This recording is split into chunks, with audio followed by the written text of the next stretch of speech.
हाय दोस्तों, कैसे हैं आप सब। उम्मीद करता हूँ अच्छे हैं और अच्छे ही रहेंगे। सर जी, आज से कंटिन्यू 5 दिन तक हमारा जो टॉपिक कवर होगा वीडियो में, वो माइक्रोटेक के इस पीसीबी के ऊपर ड्राइव सेक्शन का होगा। ठीक है, ये 5 पार्ट में हम कंप्लीट ड्राइव सेक्शन को सीखेंगे। अगर हमने ये पांचों पार्ट कंप्लीट कर लिया तो ऐसा कोई नहीं है जो हमारा हाथ पकड़ ले ड्राइव सेक्शन के ऊपर। ड्राइव सेक्शन ऐसा सेक्शन होता है किसी भी पीसीबी में जो कि काफ़ी कॉम्प्लिकेटेड माना जाता है, और जितने भी लोग नॉलेज शेयर करते हैं ड्राइव सेक्शन के ऊपर, सभी से हाथ जोड़ के निवेदन है कि सर जी, अगर आप किसी भी सेक्शन के ऊपर समझा रहे हैं तो कृपया कंप्लीट जानकारी दीजिए। आधा अधूरा जानकारी नुकसान ही करता है। ठीक है, तो हम ड्राइव सेक्शन के ऊपर कंप्लीट जानकारी लेंगे सर, और वीडियो लंबा ना हो जाए इसलिए हम इसे 5 पार्ट में समझेंगे। आज से लगातार 5 दिन तक हम इस टॉपिक पर चर्चा करेंगे। ठीक है, और मैं समझाऊंगा आपको स्टेप बाय स्टेप रेजिस्टेंस के माध्यम से, ट्रांजिस्टर के माध्यम से, ऐसी के माध्यम से कैसे ड्राइव जनरेट होता है और कैसे एसी वोल्ट बूस्ट होता है, कैसे आउटपुट देता है। यानी कि हम कंप्लीट ड्राइव सेक्शन समझने वाले हैं सर जी।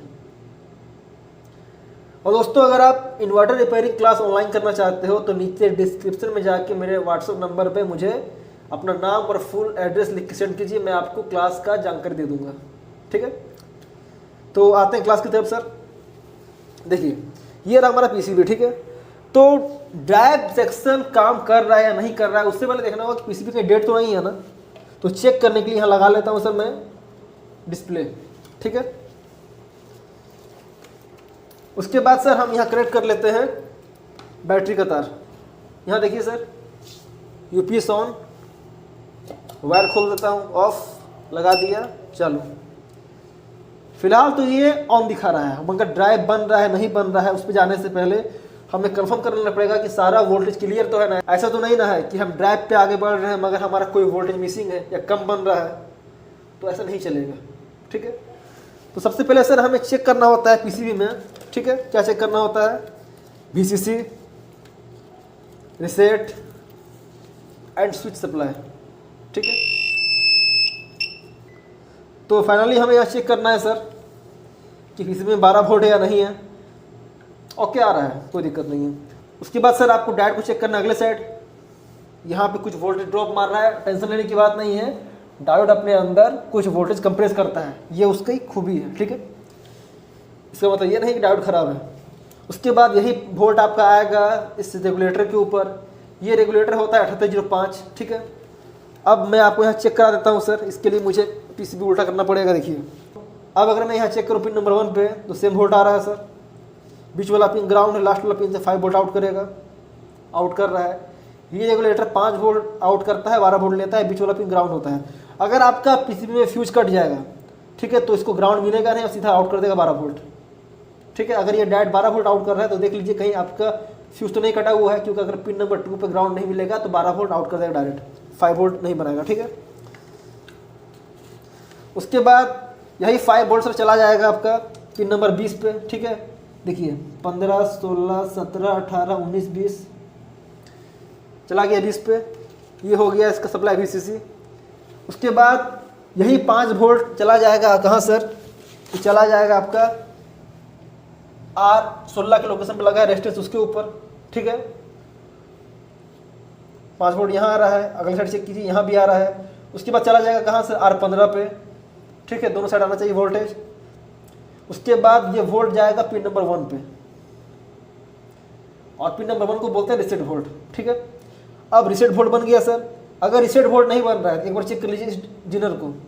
अगर ये जिनर भी शॉर्ट रहेगा ना तो नहीं बनेगा। इसका लोकेशन D1 है और नंबर है 4148। ठीक है, R15 का बात करें सर तो 470 ओम का रेजिस्टेंस है। ठीक है, R16 पे 27 का रेजिस्टेंस लगा हुआ है, इससे आप फाइंड आउट कर लेना। ठीक है, ये शॉर्टिंग के लिए चेक कर लेना। उसके बाद देखना है सर पिन नंबर 17 को। ठीक है, देखिए, ठीक है, अगर यहाँ 5 वोल्ट नहीं बन रहा है, ठीक है, तो क्या करना है आपको सर? देखिए ये सप्लाई स्विच का है। ठीक है, अगर ये जैक को ऐसे कीजिएगा कनेक्ट तो ये आपका पीसीबी ऑफ हो जाएगा, छोड़ दीजिएगा आ जाएगा। ठीक है, तो ये जो पिन है सर, ये है 5 वोल्ट का, ये पिन है आपका ग्राउंड का। तो ये ग्राउंड जब 5 वोल्ट से होता है कनेक्ट तो ये पीसीबी ऑफ हो जाता है। कई बार क्या होता है कि इस पिन पे परमानेंट ग्राउंड हो जाता है शिफ्ट। अगर यहाँ परमानेंट ग्राउंड शिफ्ट हो जाएगा तो आपका स्विच खराब हो या सही हो मतलब नहीं है, सेट ऑन होगा ही नहीं। तो अगर ये फॉल्ट आ रहा है तो यहाँ देखिए लगा हुआ है सर PF, इसका लोकेशन है C7। तो C7 का जो पिन है एक वो कनेक्ट है आपका इस पिन से 5 वोल्ट से। तो ये 5 वोल्ट से यहाँ आ रहा है और इसका अगला पिन कनेक्ट है सर, PF का अगला पिन कनेक्ट है ग्राउंड से। यानी कि सर आपका जो PF है उसका ग्राउंड डायरेक्ट घुस जाएगा 5 वोल्ट वाले पिन पे और 5 वोल्ट वाला पिन यहाँ से कनेक्ट है, तो ऑटोमेटिक आपका पिन नंबर 17 पे ग्राउंड अवेलेबल हो जाएगा। उसके बाद आप कुछ भी करिए सेट ऑन नहीं होगा, ठीक है। तो pin number 1, pin number 20, pin number 17 तीनों पे 5 वोल्ट कैसे मतलब मैंने बता दिया, और नहीं बनेगा तो कैसे सॉर्ट आउट करना वो भी बता दिया, ठीक है। अब कई बार क्या होता है कि सब कुछ ओके होने के बाद में नहीं बनता है, तो क्या करना है सर आपको एक बार मेन एसी को देखना है ओपन करके। जब मेन एसी ओपन कीजिएगा उस टाइम बैटरी के साथ खोल लीजिएगा, नहीं तो मेन एसी खराब हो सकता है, ठीक है। अगर मेन एसी खोलने के बाद सप्लाई बनने लगे 5 वोल्ट और लगाते बंद हो जाए मतलब ऐसे उड़ चुका है, ठीक है, ऐसी चीज़ कर देना है। यहाँ तो ओके है सर। अब जब 3 पिन पे आपका सप्लाई मिल जाएगा उसके बाद आपको देखना है पिन नंबर 27 को। देखिए 1.9 वोल्ट अवेलेबल है सर और 28 को, ठीक है।